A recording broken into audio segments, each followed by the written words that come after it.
ఇప్పుడు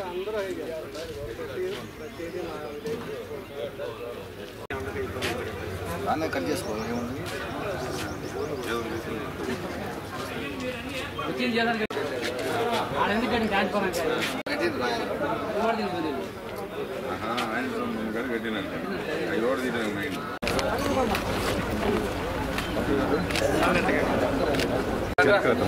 ఇంకా ఎక్కడ అందరూ వస్తారు గ్రూపులు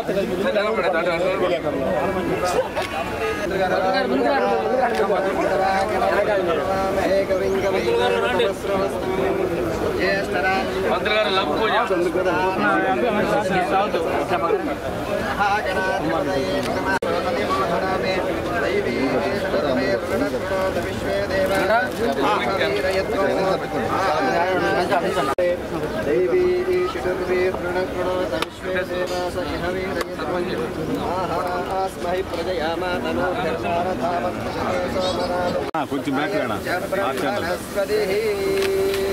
కాంట్రాక్టర్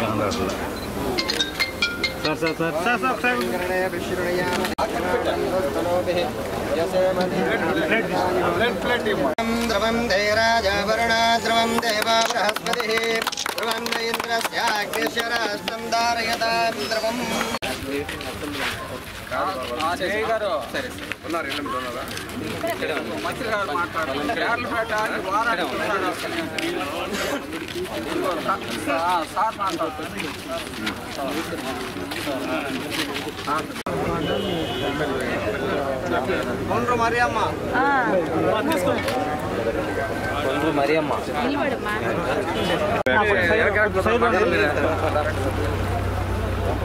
అమ్మా 4000 చంద్రబాబు నాయుడు గారు పంపిస్తున్నారమ్మా.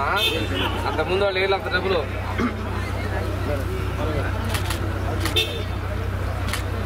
4000 అమ్మా. 1 2 మగవాళ్ళు కదా ఆడవాళ్ళు ఎత్తండి. 3 గ్రూపులో లేనివాళ్ళు బాయ్ డిఆర్డీ వాళ్ళు ఉన్నారా? ఏపీఎం ఫామ్ చేయి. ఒకవేళ నీకు 1 2 చాలకపోతే ఉన్నవాళ్ళు స్కిప్ చేసి అందులో పెడితే ఇందులో ఏమో డార్మెంట్ అవుతారు, అందులో పెరుగుతారు కదా. గ్రూప్ ఫామ్ చేసేసేయండి. ఆ గ్రూప్ ఒకటి పెట్టు. ఎంత పొదుపు ఎంత తీసుకున్నారు లిమిటెడ్ ఎస్టీ అక్కడ కొన్ని ఇళ్ళు ఉన్నాయి వాళ్ళు ఇందులో కలపండి గ్రూప్లోకి వెళ్ళి అక్కడ లేని పిల్లల్ని. ఇప్పుడు మీరు ఎట్లా మీకు ఏమన్నా గేదెలు ఇస్తే మేపుకుంటారా, మేకలు మేపుకుంటారా? మీరు చెప్పిన 2 మేపుకుంటారు. ఆ రోజు పొదుపు పెట్టించి మేకలు ఇప్పించాను నేనే కదా. కాదు ఇప్పుడు మీకు లోను పెట్టుకునే పని అయితే ఒక 5 బరిగొడ్లకి 5 లక్షలు ఇస్తారు, 3 లక్షలు సబ్సిడీ ఇస్తారు, 2 ఇస్తారు. లేదు మేకలు కావాలన్నా ఇస్తారు.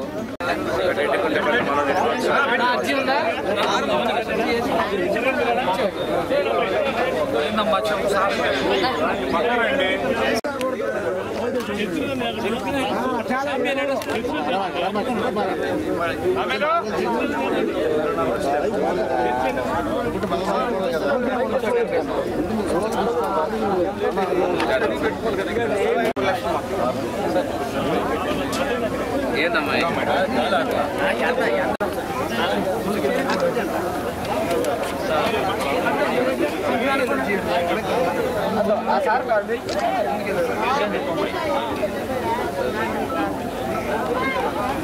అయితే గత 2014లో అయ్యగారు అప్పుడే రోడ్డు శాంక్షన్ చేయబడి ఉన్నది. సమయానికి అయ్యగారు గెలిచినప్పుడు మన యొక్క ప్రభుత్వం పడిపోయినందు వల్ల అది వేయలేకపోయారు. ఇప్పుడు మొట్టమొదటిగా అయ్యగారు వస్తానల్లే మంచి వర్షాలు పడినప్పుడు, రోడ్డు ఇబ్బంది పడినప్పుడు అయ్యగారికి నేను ఫోన్ చేశానండి. చిన్నవాడినైనా కూడా అయ్యగారు నన్ను గౌరవించి తక్షణమే మీ యొక్క సీసీ రోడ్డుకు నేను సంతకం పెడతానని చెప్పి సంతకం పెట్టి మనకి యొక్క 2025వ సంవత్సరం సీసీ రోడ్డును ఏర్పాటు చేసి మన కొరకు ప్రత్యేకించి ఈనాడు మనకు వచ్చినందుకు ఆయన యొక్క సమయాన్ని కేటాయించుకొని ఒక మినిస్టర్ అయింది కూడా మనలను చిన్న గ్రామము ఎస్సీ కాలనీ చిన్న పల్లె అయినా మనలను ప్రేమించి వచ్చినందుకు మరి ఒకసారి ధన్యవాదాలు. మన ఎక్కడ పారిపోవాలా మన దగ్గర మంత్రదండం లేదు. 10 లక్షల కోట్ల అప్పులు చేసి పెట్టాడు. ఈ అప్పులు చేసిన దాన్ని అప్పులు తీర్చుకుంటా పనులు చేసుకొస్తున్నాం. ఏం చేసావు? ఈ రోడ్డు ఎందుకు వేయలేదు ఇంతకాలం? మనం వచ్చిన వెంటనే 8 నెలలు రోడ్డు వేశారు. ఇట్లాంటి రోడ్లు చాలా వేశారు. నాకు ఓట్లేని కాలేదు నాకు ఒకళ్ళ. అలాంటి చోట కూడా వేస్తాం మనం. వాళ్ళలాగా పక్షపాతం. వాళ్ళు కట్టుకున్న ఇంటికి కూడా పెంచి డబ్బులు ఇస్తామని చెప్తున్నాను నేను. ఇది ప్రజా సంక్షేమాన్ని కోరుకున్నటువంటి ముఖ్యమంత్రి. మిగతా గ్రామాల పెద్దలకి, స్థానికంగా ఉన్న ప్రజలకి, అధికారులకి, మీడియాకి నమస్కారం. ఈ ఊరికి 2009 ఎలక్షన్ నేను వచ్చాం. అప్పుడు వచ్చిన తర్వాత నుంచి రోడ్డు వేస్తామని చెప్పాం. 14లో మనం రోడ్డు లాస్ట్లో 18లోనే ఇప్పుడు మంజూరు చేసాం. ఆగిపోయింది. ప్రభుత్వం మారింది. మీకు అప్పుడు కూడా చెప్పాను నేను గ్యారంటీగా రేపు వచ్చిన తర్వాత మన ఊరికి రోడ్డు వేపిస్తానని చెప్పాను. మాగాడి గట్ల మీద కూడా ఇబ్బందులు పడతా ఉన్నారని చెప్పాను. అందుకోసం 73 లక్షలు మన ప్రభుత్వం వచ్చిన తర్వాత పంచాయతీరాజ్ శాఖ మంత్రి, ఉప ముఖ్యమంత్రి పవన్ కళ్యాణ్ గారు పల్లె పండుగ కార్యక్రమాన్ని తీసుకోవడం జరిగింది. దానిలో భాగంగా రోడ్డు మంజూరు చేసినప్పుడు ప్రధానంగా మన గారంపేట ఎస్సీ కాలనీకి వెళ్ళాలని చెప్పి మన గ్రామంలో ఉన్నటువంటి పెద్దలందరూ, మన గ్రామ నాయకులు, మాజీ సర్పంచులు, మాజీ ఎంపీటీసీలు కదా, అదేవిధంగా మన అందరూ కూడా చెప్పారు. నాకు గుర్తున్న విషయం, ఈ కాలనీకి రోడ్డు వేయాలని చెప్పేసి 73 లక్షలు మంజూరు చేశాం. రోడ్డు అయింది. మీరు ఊర్లోకి రావాలంటే చీకట్లో రావటం ఇంత వచ్చింది. కాబట్టి మీ ఊరు అతనే మన ఇంటి పేరేంటి, కట్ట వెంకటేశ్వరరావు, నరసాపురం ఆయన ఇప్పుడు ఎలక్ట్రిసిటీ కరెంటుకి జిల్లా ఆఫీసర్ ఎస్సీగా ఉన్నాడు. చెప్పి 2 రోజుల నాకు లైన్ ఏర్పాటు చేయండి, పల్లెకి లైట్ వేయాలని చెప్పాను నేను. ఆయన కూడా స్తంభాలు వేయాలంటే కొద్దిగా కష్టం అని చెప్పాడు. అయినా కానీ డబ్బు గవర్నమెంట్ డబ్బులు ఉన్నాయి లేవు చూసుకోనని చెప్పి మొత్తానికి వెంటనే లైన్ ఇచ్చాడు. ఊర్లో పంచాయతీ నుంచి ఆ లైట్లు వేపించడం జరిగింది. శివరాత్రి రోజు అమావాస్య అంటారు కాబట్టి శివరాత్రి రోజు లైట్లు ఇచ్చాం. గుర్తుంటుంది, శివరాత్రి పండుగ వచ్చిందంటే పోయి శివరాత్రికి మన ఊర్లో నుంచి పల్లెల్లో లైట్లు వచ్చినాయి అనేది గుర్తుండడం కోసం శివరాత్రి రోజు లైట్లు ఇచ్చారు. ఆ పండుగ ఎప్పుడు వచ్చినా పోయిన సంవత్సరం శివరాత్రిగా మన ఊరికి ఊర్లో లైట్లు వచ్చినా మీరు చెప్పుకోవాలనుకుంటున్నారు. గుర్తుగా ఆ రోజు ఇచ్చారు. ఈరోజు ఇది ఊర్లో నుంచి కనెక్షన్ అంటే ఈ పెద్దమ్మ మీరు వచ్చారు, చిన్న వయసులో వచ్చి ఉంటారు పెళ్లి చేసుకుని. ఆ రోజు నుంచి ఈ రోజు నీ ముని మానవలో పెళ్లిళ్ళు చేసుకున్న రోజుకి లైట్లు వచ్చినాయి. ఆ రోజు లైట్లు వేసినా, ఆ రోజు రోడ్లు వేసినా, ఇల్లు కట్టినా ఇదంతా తెలుగుదేశం ప్రభుత్వం జరిగింది. ఇప్పుడు ఇళ్ల స్థలాలు అడుగుతున్నారు. నేను చూస్తున్న చాలా రోడ్ల మీద ఖాళీ ప్లాట్లు చాలా కనిపిస్తున్నాయి. ఆ ప్లాట్లో సర్దుబాటు చేసుకుంటే ఇల్లు మీరు అడిగే ఇల్లు కట్టుకోవచ్చు. కాదు మీరు అడిగిన దానికి కావాలంటే ఇంత దూరంగా వెళ్ళే కన్నా ఉన్న దానిలో మనం ఒక చోట అందరూ ఒక చోట ఉంటే బాగుంటుంది. రెండోది ఈ పెంకుటిళ్ళు ఇవన్నీ కూడా పడగొట్టుకొని ఇల్లు కట్టుకుంటామంటే ఎంతమంది కట్టుకుంటామంట. ఉన్న ఖాళీ మొత్తం పాతిళ్ళు చాలా ఉన్నాయి. ఇప్పుడు ఎన్టీ రామారావు గారు మొత్తం అసలు ముఖ్యమంత్రి అప్పుడు కట్టుకున్నటువంటి ఇల్లు, ఆ ఇల్లు ఉన్నాయి కూడా ఇప్పుడు చాలా మందికి 23లో కట్టుకున్న 54 ఇల్లు.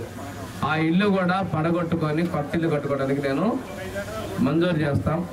3 లక్షల రూపాయలు ఇంటికి ఇస్తాం. ఇల్లు కట్టుకోవడానికి 3 లక్షల రూపాయలు మన ప్రభుత్వం, మన ఎన్డీఏ ప్రభుత్వం చంద్రబాబు నాయుడు ముఖ్యమంత్రి నిన్న కూడా ఎస్సీలకి గవర్నమెంట్ కేంద్ర వచ్చే ఆధారంగా 50,000 రూపాయలు ఇద్దామని చెప్పేసి నేను ఎస్టీలకు అయితే 3,25,000 రూపాయలు ఇంటికి కూడా ఇచ్చేదానికి ఉంది. గత ప్రభుత్వం ఉందమ్మా, ఆ రోజు మనం 2,25,000 ఇంటికి ఇస్తుంటే ఆయన 1,80,000 ఇచ్చాడు. ఆ గవర్నమెంట్లో ఇల్లు కట్టుకుంటే మధ్యలో ఆగిపోయిన వాళ్ళు కూడా 3 లక్షల రూపాయలు ఎస్సీలకి, 3,10,000 ఎస్టీలకి ఇచ్చేదానికి మన ప్రభుత్వం సిద్ధంగా ఉంది అని చెప్పేసి నేను తెలియజేస్తున్నా. అంటే ఇంతకుముందు మనం ఇచ్చేదాన్ని తగ్గించిన వాళ్ళని చూసాం. కానీ మనసున్నటువంటి వ్యక్తి ముఖ్యమంత్రి గారు ఏం జరిగిందో మీరు గమనించండి. ఈరోజు పెన్షన్లు 200 రూపాయల పెన్షన్ని 30 రూపాయలు ఎన్టీ రామారావు అయితే 70 చంద్రబాబు నాయుడు గారు చేస్తే దాన్ని 200 రాజశేఖర రెడ్డి చేశాడు. ఆ 200 2,000 చేసింది నారా చంద్రబాబు నాయుడు గారు.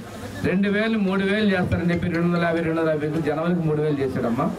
మనం మార్చి నుంచి మళ్ళీ మనం 4,000 ఇస్తున్నాం. ఆయన 2 నెలలే 3,000 చేసింది.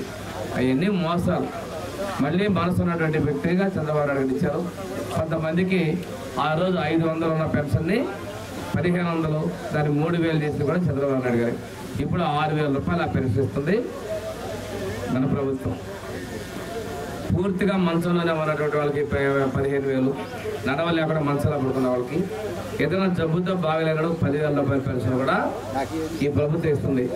ఈ భారతదేశంలో ఏ చుట్టుపక్కల రాష్ట్రంలో కూడా ఈ డబ్బులు ఇవ్వడంలా. ఒక ఆంధ్రప్రదేశ్ రాష్ట్రంలో గౌరవ శ్రీ నారా చంద్రబాబు నాయుడు ముఖ్యమంత్రిగా ఉన్నటువంటి ఈ ఎన్డీఏ ప్రభుత్వంలో జనసేన పవన్ కళ్యాణ్ గారు, అదేవిధంగా బీజేపీ మోడీ గారితో ఉన్నటువంటి ఈ ప్రభుత్వంలోనే మనం ఇస్తున్నాం. ఇప్పుడు వారానికో కొంతమంది 4 రోజులకు వస్తాయి. అవి కూడా వీలైన ఎక్కువ రోజులు ఇచ్చే విధంగా ఇప్పుడే అధికారులతో మాట్లాడి ఇంజనీర్లతోటి మళ్ళీ మాట్లాడతాను. మీకు ఊరు మొత్తానికి కూడా కనీసం రోజు మార్చి రోజైనా నీళ్ళు వచ్చే విధంగా నేను చర్యలు తీసుకుని కూడా తెలియజేస్తాను. ఇంకా కొంతమంది మనకు కావాల్సినటువంటిది వాటికి ట్యాంకులు ఇచ్చిన సిస్టమ్ ట్యాంకులు పెట్టిస్తున్న నీళ్ళని స్టోర్ చేసుకొని అవసరమైతే ఇంకా 1-2 ట్యాంకులు కూడా పెంచుతాం. ఇక్కడ కావచ్చు, అక్కడ ఎస్సీ కాలేజీ ఊరు కూడా పెంచి నీళ్లు కూడా అయిపోయిన తర్వాత నిల్వ ఉంచుకొని 2 రోజులు పట్టుకునే విధంగా కూడా చర్యలు తీసుకునే విధంగా ఇస్తానని కూడా తెలియజేస్తున్నాం. పిల్లలకు కూడా మంచి పుస్తకాలు ఇస్తున్నారు. స్కూల్లో కూడా మార్పులు తీసుకొస్తున్నారు. హై స్కూల్లో నాకు రూములు కొన్ని చెప్పారు, ఎలిమెంటరీ స్కూల్కి. ఇవన్నీ చేపిద్దాం. మంచి యూనిఫాము, మంచి బ్యాగ్, అదేవిధంగా అన్నం కూడా మన ఇళ్లలో వండుకున్నటువంటి బీపీటీ బియ్యం స్కూల్ పిల్లలకి ఇవ్వబోతున్నారు. రిపోర్ట్ అవుతారు రేపు జూన్ నెలలో నుంచి. స్కూల్ తెరిచిన తర్వాత స్కూల్ పిల్లలకి, హాస్టల్లో పిల్లలకు కూడా మనము బీపీటీ బియ్యం మన ఇళ్లలో తినేటువంటి బియ్యాన్ని వాళ్ళందరికీ కూడా ఇవ్వబోతా ఉన్నాం. ఇది ఈ ప్రభుత్వం యొక్క లక్ష్యం అని చెప్పి మేము తెలియజేస్తున్నాం. ఇంతేకాకుండా రాష్ట్ర వ్యాప్తంగా మనం 2,702 కోట్ల రూపాయల డబ్బులు, అంటే ఇది ఇస్తే మన నియోజకవర్గం మొత్తం బాగుపడిపోయింది. ప్రతి నెల అంత డబ్బులు 63 లక్షల మందికి ఇస్తున్నాం. మన జిల్లాలోనే 123 కోట్ల రూపాయలు 2,83,000 మందికి ఇస్తున్నాం. మన ఊర్లోకి వచ్చేసరికి 570 మందికి 24 లక్షల రూపాయల డబ్బులు ఇస్తున్నాం. ఈ 24 లక్షల రూపాయల డబ్బులు ఇస్తే మీరు కమ్యూనిటీ హాల్ అయిపోయింది. మీరు అన్నట్టు ఇంకా 2-3 రోడ్లు కూడా వేసుకోవచ్చు ప్రతి నెల ఇచ్చే డబ్బులు. ఇంత పెద్ద మొత్తం డబ్బుల్ని ఇస్తున్నటువంటి ప్రభుత్వం చంద్రబాబు నాయుడు ముఖ్యమంత్రి కాబట్టి ఎన్డీఏ ప్రభుత్వం అని చెప్పి నేను తెలియజేసుకుంటూ, ఈ సందర్భంగా మనకు అండగా ఉన్న ప్రధానమంత్రి మోడీ గారికి, బీజేపీ ఉంది, అదేవిధంగా ఉప ముఖ్యమంత్రి పవన్ కళ్యాణ్ గారు కూడా నేను ధన్యవాదాలు తెలియజేస్తాను. మీరు సర్దుబాటు చేసుకుని ఇక్కడ ఎన్ని కట్టుకుంటారంటే అన్ని ఇళ్ళు నేను ఇస్తాను. ఇక్కడ 60 ఇళ్ళు కావాలన్నా 60 ఇళ్ళు వెంటనే మంజూరు చేస్తాను. నాకైతే 4 అర్జీలు వచ్చి ఇక్కడ ఇల్లు కట్టించుకుంటామని. ఇంకా ఎవరైనా టైం అయిపోయింది అయినప్పటికీ కూడాను ఈ కాలనీలో 4 వచ్చినాయి. మన ఊరు మొత్తం మీద కూడా 101 మంది ఇల్లు కావాలని అడిగారు. ఎస్టీలకు 13 మంది, అక్కడ ఇక్కడ కలిపి ఎస్సీలు 27 మంది వచ్చారు, బీసీలు 17, ఓసీలు 44. ఈ కాలనీలో 4 అర్జీలు వచ్చినాయి. ఇంకా ఎంతమంది అయినా ఇల్లు కావాలంటే అంతమందికి కూడా 3 లక్షల రూపాయలతో ఇల్లు మంజూరు చేస్తాను. ఇళ్ళ స్థలాలు లేని వాళ్ళకి ఉన్న గవర్నమెంట్ స్థలాలు సర్దుబాటు చేయటం, లేకపోతే కొన్ని అయినా ఇళ్ల స్థలాలు ఇస్తానని కూడా మీకు మాటిస్తా ఉన్నాం. 2 సంవత్సరాల్లో వెలుగొండ ప్రాజెక్టు పూర్తి చేసి నీళ్ళు ఇస్తాం. మన ప్రాంతానికి కూడా నీళ్ళ కోసం ప్రయత్నం చేస్తా ఉన్నాం అని చెప్పేసి తెలియజేసుకుంటూ, ఈరోజు కొంతమంది ఇద్దరు భర్త చనిపోయి 5 సంవత్సరాలు 4 సంవత్సరాలు అవుతుంది. ఒక భర్త చనిపోయి 5 నెలలు అయింది ఒక అని చెప్పింది. వీళ్ళందరికీ కూడా అమ్మ అర్జీలు పెట్టుకోండి. రేపు ఏప్రిల్ మే నెలలో కొత్త పెన్షన్లు ఇస్తాం, తప్పకుండా మీ అందరికీ ఇస్తామని చెప్పి నేను తెలియజేసుకుంటూ, అంతేకాకుండా ఒకప్పుడు పెళ్లి కానుకలు ఇచ్చాం, ఎత్తేసారు, మళ్ళీ తిరిగి ప్రారంభిస్తున్నాం. ఎస్సీ కార్పొరేషన్ లోన్లు ఇచ్చారు, 5 లక్షల రూపాయలతోటి వైద్యం ఇచ్చే విధంగా చర్యలు తీసుకుంటున్నారు. అంటే ప్రతిదీ శ్రద్ధగా తీసుకుంటారు. ఎవరికైనా గుండె నొప్పి వస్తే కనిగిరి కానీ కొండేపు కానీ హాస్పిటల్కి పోతే గుండెలో నొప్పి అంటే మీరు ఆడకి నేరుగా పోతే ఈసీజీ తీసి ఒంగోలులో చూసి వెంటనే 40,000 రూపాయలు ఖరీదు ఇంజక్షన్ చేస్తారు ప్రాణాలు కాపాడటానికి. మీరు తెలియక అటు ఇటు వెళ్ళపోకండి. ఇటు కనిగిరన్నా వెళ్ళండి గవర్నమెంట్ హాస్పిటల్కి, అటు కొండేపు గవర్నమెంట్ హాస్పిటల్కి వెళ్ళాలండి. మొదటి గంటలో ఏ నొప్పి అయినా సరే, గుండెల్లో నొప్పి అంటే తాత్సారం చేయకుండా ఆడ పెళ్ళేసుకోవాలి, ప్రాణాలు విలువైనవి. ఇదన్నిటి కోసం చదువుకోవాలన్న ఉద్దేశంతో మన ప్రభుత్వం చర్యలు తీసుకుంటుంది. పేదలుగా ఉండకూడదు అనేది ఆయన లక్ష్యం, ఆలోచన. ఈరోజు వికలాంగులకు కూడా మనం 6,000 పెన్షన్ 15,000 పెన్షన్ ఇస్తున్నాం. మన క్యాంపు పెట్టి ఇచ్చే కొండేపులో ఎవరికైనా కాళ్ళు కావాలన్నా, చేతులు కావాలన్నా, చెరుపు వినపడే మిషన్లు కావాలన్నా, చక్రాల బండ్లు కావాలన్నా పెట్టాం. అది తొందరలో కూడా పంపిణీ చేయబోతాం అని మీకు తెలియజేసుకుంటూ, ఇంకా ఎవరికైనా అలాంటి మనకి వైకల్యంగా వాళ్ళు పెట్టుకుంటే వాళ్ళకి సౌకర్యాలు కూడా ఇస్తామని చెప్పి నేను తెలియజేసుకుంటూ, మన ప్రభుత్వం వచ్చిన తర్వాత రోడ్లు బాగు చేస్తున్నాం. అదేవిధంగా పశువులు మేపుకున్న వాళ్ళకి గోకులాలు షెడ్లు ఇస్తున్నాం. సబ్సిడీ 90% సబ్సిడీతోటి. మీకు బరిగడ్లుండి మీరు మేత పెట్టుకుంటామంటే వెటర్నరీ వాళ్ళు ఉన్నారా, మీకు 10 సెంట్లు నుంచి 50 సెంట్ల దాకా గవర్నమెంటే విత్తనాలు సబ్సిడీ ఇచ్చి మీ మేత పెట్టుకుంటుంది. పొలాలు కూడా రైతులకు ఇస్తున్నాం. ఇన్ని చర్యలు మనం తీసుకున్నటువంటిది మన ప్రభుత్వానికి మీ అందరూ అండ కావాలమ్మా. మొన్న మీరు అండగా ఆశీర్వదించారు. నేను 2009లో పోటీ చేశా.